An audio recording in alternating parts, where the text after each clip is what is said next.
Hey, I'm Markéta, and I work as a virtual reality designer. So that's what I'm going to be talking about today.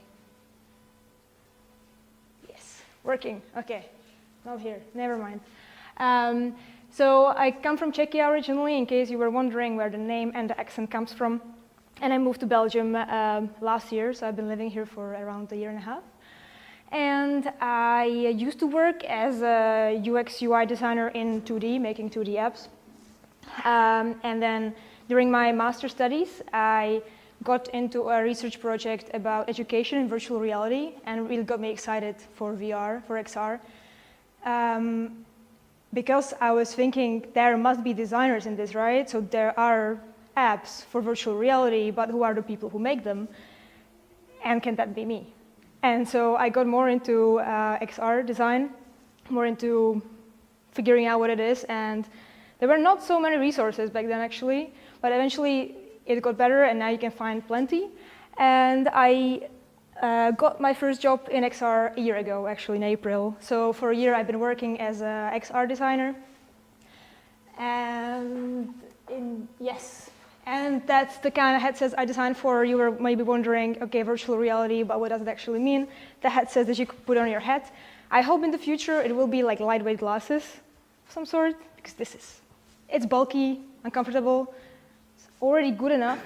But the way I perceive it is that we are now designing for these devices so that later on, when the technology gets better, we can design very good experiences for those lightweight, mixed reality glasses when they are a thing.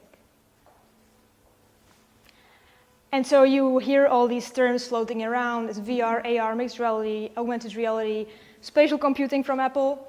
But really, they are just all in this term XR. That's what I'm using. I'm saying XR because we use that as an umbrella term for all of those to make less of a mess of it. I work here in Belgium in a virtual reality studio that makes creative apps. It's called Oisoi. It's in Ghent. And you never heard of it. And it's a studio of just 10 people-ish, which you might have heard of in case you know virtual reality, but I don't know. It's Painting VR, it's the main title of the company, and it's basically what it sounds like. So it's painting in virtual reality. You get an easel, canvas, you get brushes and tools and some markers and stuff, and you can paint, like actually touching the canvas in virtual reality, and it makes pictures. Another title we have is Wait, What's That?, which is like Pictionary in VR, like a guessing game where one person is drawing and the other people are guessing. So there's more of a multiplayer experience, but again about creativity and for artists.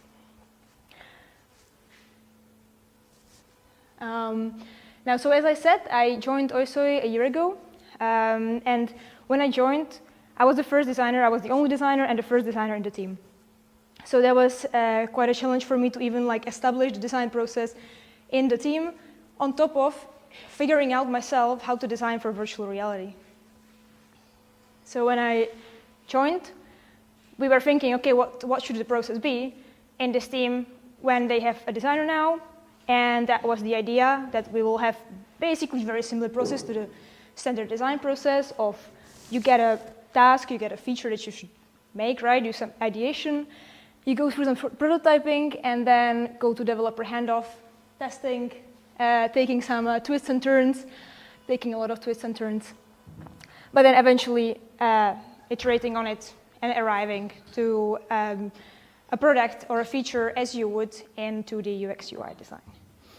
I highlighted those two things, prototyping and 3D art, 3D modeling, because those, you can imagine, are different from traditional 2D UX UI. Because for prototyping, we need more spatial prototyping, and then there also are 3D artists that come in and actually build those 3D assets. So in case you were wondering, I'm not the one modeling the 3D stuff. I'm more like thinking how they should work. But I will get to that later. So my first task when I joined the company, and a task where we were going to kind of try the design process, was to add a tool manager to Painting VR. And to give you some context, this is how Painting VR environment looks like. So you are in like a warehouse kind of house, and there is easel, there is canvas, as I was saying, and then there are tools around you. And back in the day, the tools were laying around. They were laying on the furniture or in a brush holder, and there were, I don't know, 10 to 15 brushes, but we wanted to add more, and we wanted to keep adding more, and we also wanted to add paid brushes, paid packs that you could buy. So that was the strategy. But if we would keep adding brushes to this, it would get kind of messy. So we needed to make some sort of tool manager. And now I'm showing you this hand menu, and maybe it seems obvious. Well, sure, you just added a panel with brushes, you can scroll and you can take them, but it wasn't quite that straightforward. So in the process, we were thinking, okay, it could be a piece of furniture. It could be a magical shelf that you can like scroll through. It could be a drawer with brushes. It could be some sort of box. Maybe it's a belt that the artist has and can like take the brushes out of there.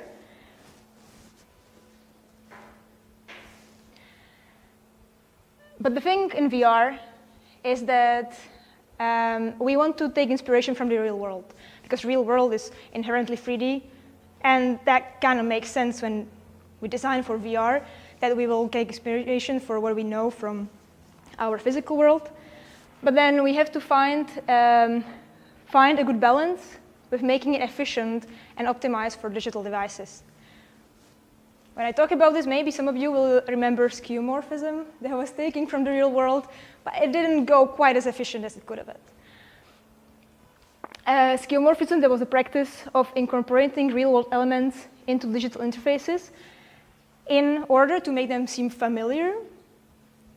But then later on, we actually went away from skeuomorphism into flat design and into whatever we have now as an ideology. And it's kind of similar with VR. So, for example, we used to have gravity in painting VR. And now we're like, of course, there's gravity. There is gravity, and then we have also gravity in painting VR. But you know what? People were dropping brushes, and then they had to pick them up, right? And that just kept happening, especially because VR is a new medium, and people are not used to the controllers. So they sometimes like misclick, and then a brush is down. So this was a good principle we took from the real world and added to the immersion, make it feel real, but it actually wasn't quite so practical.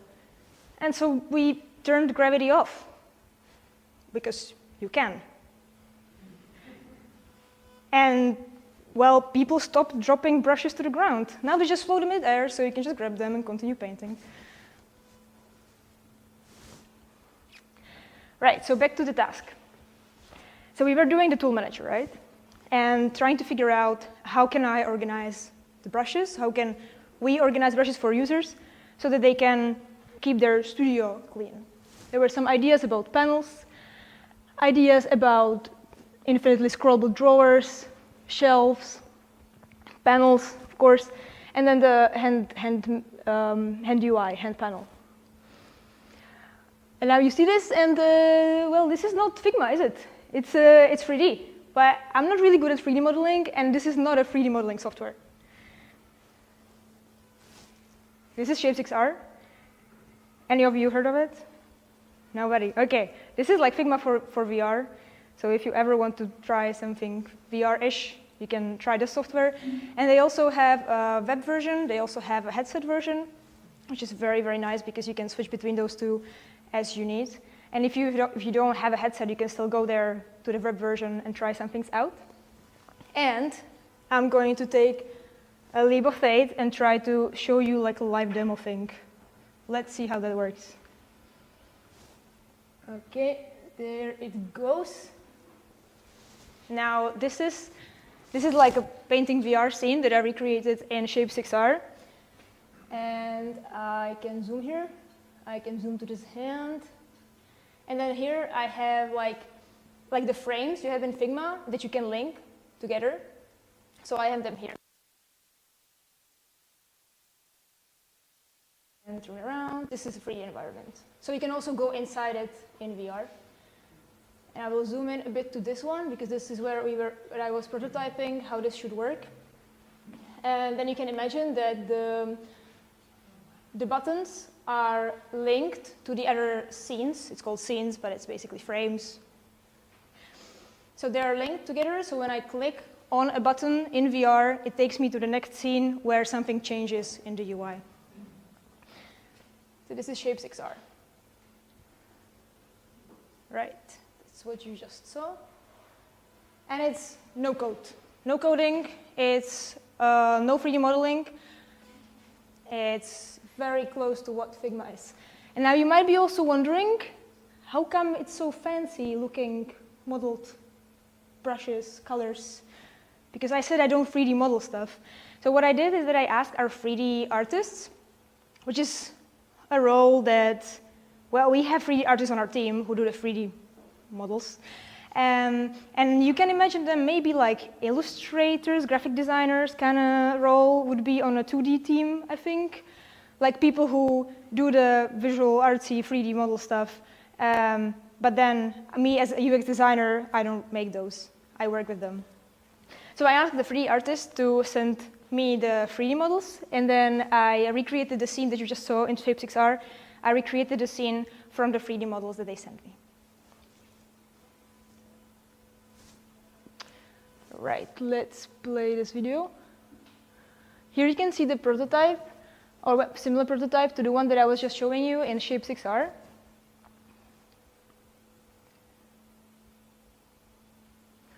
So you can see that I'm clicking in the 3D space on the UI. And then what I do is that I take, I use Shape6R to get an idea of the layout, of the spacing, of the sizes, of the way it attaches to my body. Of the way it attaches to my body. And then I take screenshots of it, I bring it to Figma, and then in Figma I iterate on it again and bring it to better fidelity, higher fidelity, and then like go back and forth until it starts making sense. And then also all these fancy tools that I have in Figma, the same 3D models that you could see in Shape6R, I use Spline. Anyone heard of Spline? Yeah? Okay, you know that one. For those who haven't, another leap of faith with a live demo. Okay. Let's get this one here. Spline. Spline is very user-friendly, very easy 3D software. It's also web browser based.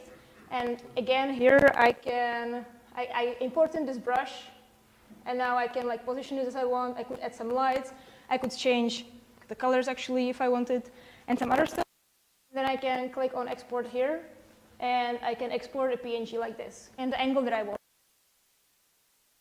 I get the 3D models from our team, and then I work with them in Shape6R, but I also bring them to Spline so that I can export PNGs and use them in Figma. Right, let's go back to here. Yes. And then finally, another prototype, another video of prototype. And this one particularly I recorded for the developers. So this one is more part of the developer handoff. And I'm showing a bit more on the video how it looks from sides, how it reacts on hover, but how it acts spatially. Because I could as well do a similar video in Figma, but it wouldn't really translate into like, it wouldn't really explain how it elevates, for example, and how it acts in space.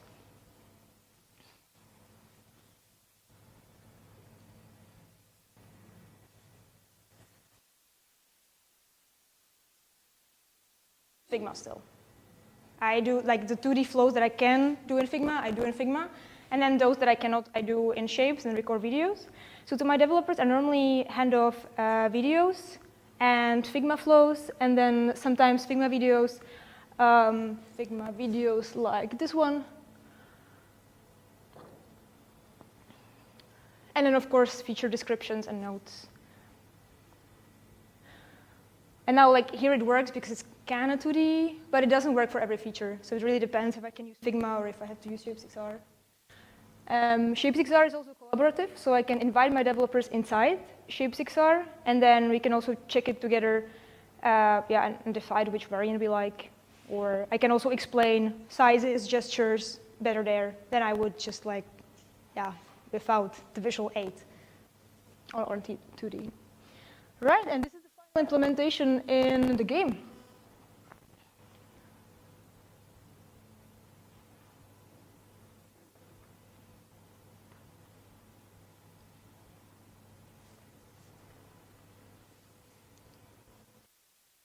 I think it went pretty well. But the question was what the users think, what the users thought.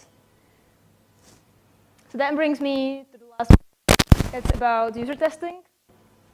And now, you can imagine that gets a bit complicated in VR because people see things in the headset, but you don't see what people see.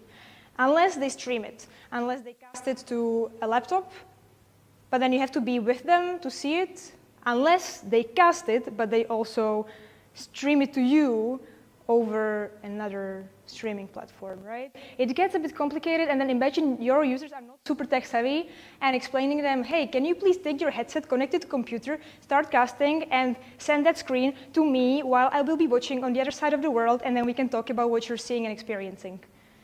Well. So it really depends if you have single player or multiplayer. So if it's multiple people being in the experience, one, and then if you're doing it remote or on-site. For the example of the hand menu, what worked for me was asking people to send videos of using the feature. So we have a community on Discord.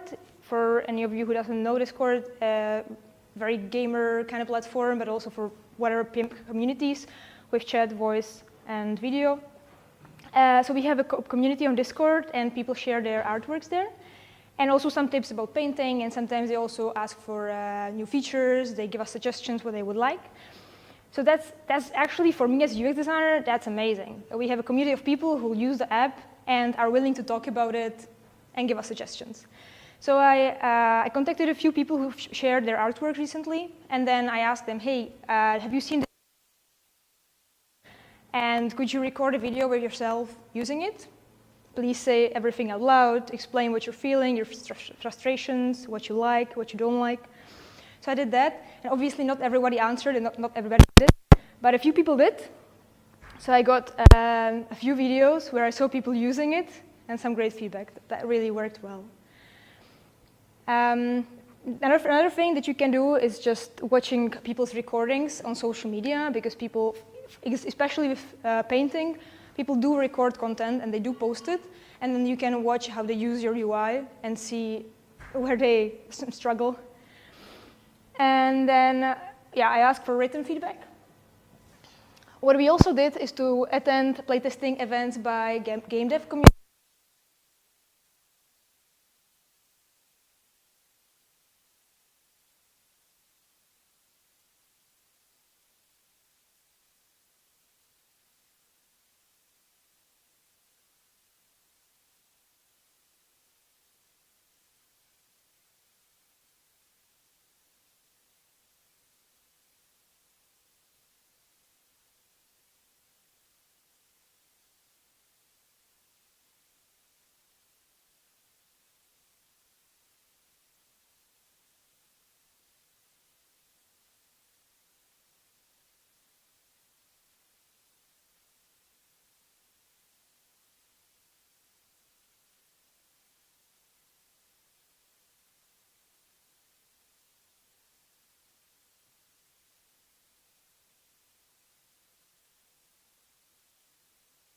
To test the multiplayer game, where we would buy pizza and drinks and invite friends of everyone in the studio and just have them try it, just dedicate one room.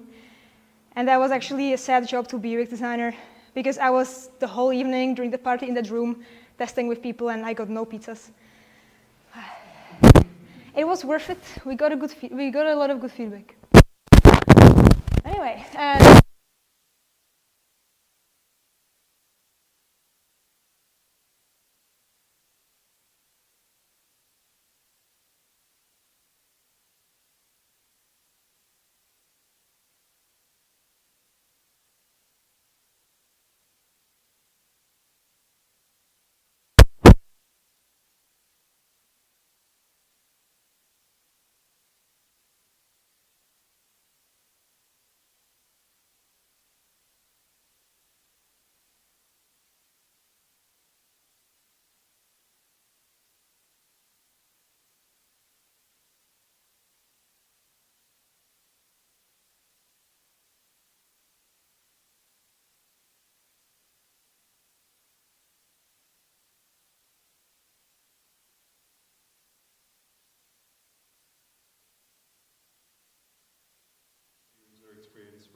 regular UI?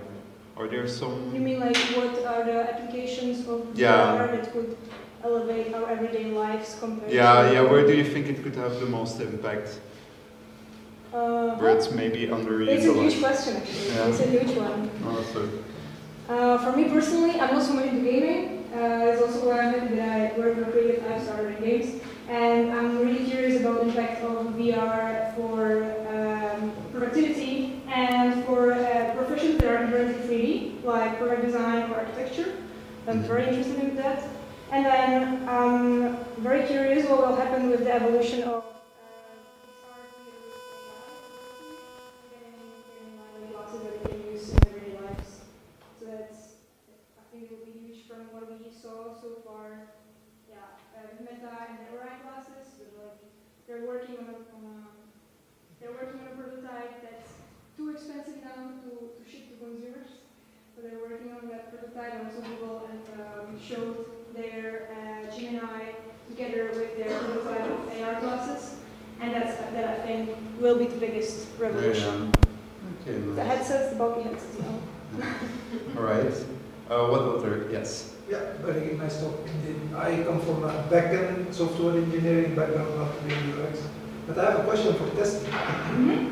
How do you, because it's an app with VR, so is there no way to do A/B testing? Because you're logged in as a user, of course. So don't you have a way to do A/B testing or get metrics from the user? Yeah, for sure. Okay, so should I repeat the question for the recording? No, you should just speak to Okay, speak to But great talk, man. Yeah. So A/B testing, metrics. I didn't talk about metrics, I didn't talk about A/B testing, but it's definitely possible. You can definitely, maybe a good example is that in our painting studio, you can also generate a heat map of where people actually put their canvas, put their easel, where they put their tools, and where they stand. So that's a good metric that you can collect. For A/B testing, I'm not sure what exactly, but it depends. For A/B testing, you probably want something that is conversions, no? Like, as in, if we were, for example, selling DLCs, selling more brush packs, then we could maybe A/B test. No, I was talking more on the process itself, because you have, as developers, usually the design in reality is completely different, and then you need to adjust the design to fit some constraints technically. So I was saying, because you might go through that loop, and you don't know which one would be better in terms of user experience, and that stage you would compare half of users use this, half users use that. That would be expensive to develop, because you would have to develop two versions of a thing. Okay. So then, and for A/B testing, you need a lot of users to try it, so you cannot have just a few people to deploy it. So then it makes more sense to do a prototype, maybe shapes are actually, and invite, I don't know, 3 users to one. That doesn't make sense. I don't know. No, the cost doesn't make sense. Okay, cool. Yeah. If it gets bigger, then maybe at that point, but okay. Thank you. Right. Some more questions? Yeah, I had one. With the new Accessibility Act coming into play next month, how do you ensure that your designs or experience is accessible to other groups? That are accessible? We don't actually, and that's a problem with VR. The accessibility is not that good, but I think accessibility will be handled a lot on the operation system level. So Meta is the maker of the headsets, for example, and they have their operating system on the headsets, and there you can have some accessibility features. So it's not on the level of the individual apps, but it's on the level of the operating system. Because do you know what I mean? Yeah, I got it. I mean, how you handle the headsets, probably. The way you work on the headsets or experience the headsets. Maybe you mentioned, but this means that we are totally, I mean, the people who are blind, for example, they cannot totally use it. Yeah, that's it's a complicated topic. Blind people and headsets. I'm no expert. I'm not going to go into it. But for example, for color blindness or other types of sight, eye impairments, you would have maybe some settings on the level of the operating system, as in like Meta has something in the headset where you can eye problem, and I can tweak the colors of the whole headset and everything that I'm experiencing. So it's not on the up level, but on the operating system. But does that not apply to you, the Accessibility Act that we have? I mean, I'm just curious. I don't know. Sorry. Okay. Have two more. Pick one. I don't know who was first. Let's go to the one in the back.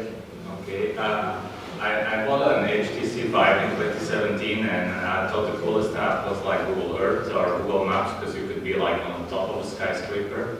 I also found an app called Sunshine 3D, and it was a bit like Minecraft. Okay. And you could, like, basically with game assets, you could build anything. So it was nice to be like the king of the universe and to build like with infinite blocks, basically Minecraft, right? But then in virtual reality. And I was pretty excited. And then nobody seemed to be like in this space. It seems like it was hyped around that time. Oculus came, the HTC Vive came, and then it seemed to kind of like die in a way. Like it got less popular.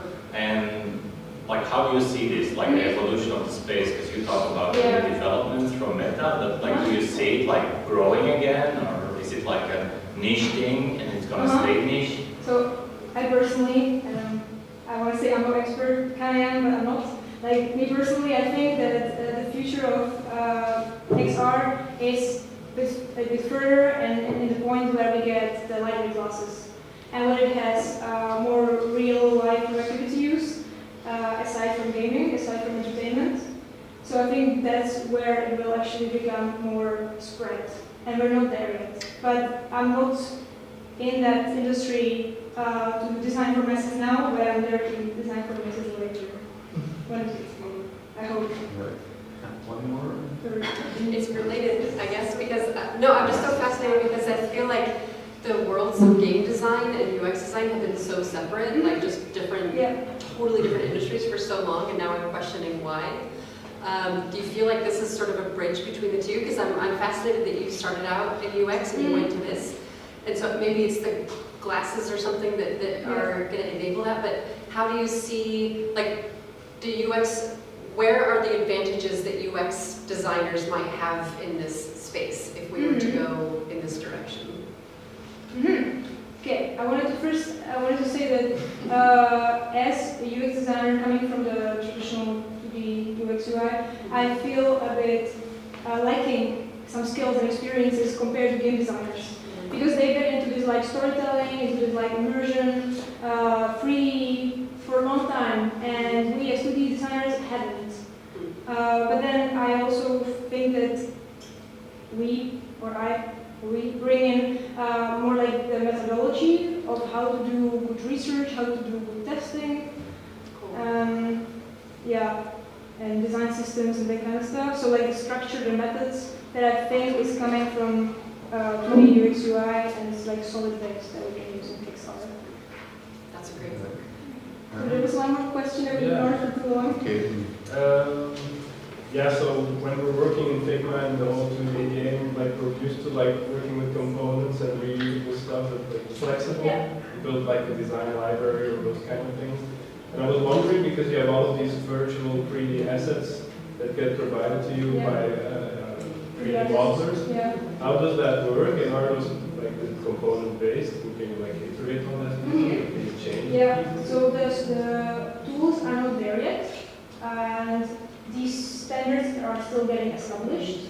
And Shape6R, for example, doesn't support components yet, but there are some hints in the UI that they will support them later. Like they already have like, this might be a component in the future, but it's not yet. Like they're teasing you, but they're preparing it. So that direction is definitely there. Then in we were in Unity, so it's a game engine. There again, there is some way to do prefabs, that there are a bit like components, but they don't work quite as smooth as like front-end components. So it's also not there yet. It's getting there, and I think we will bring it in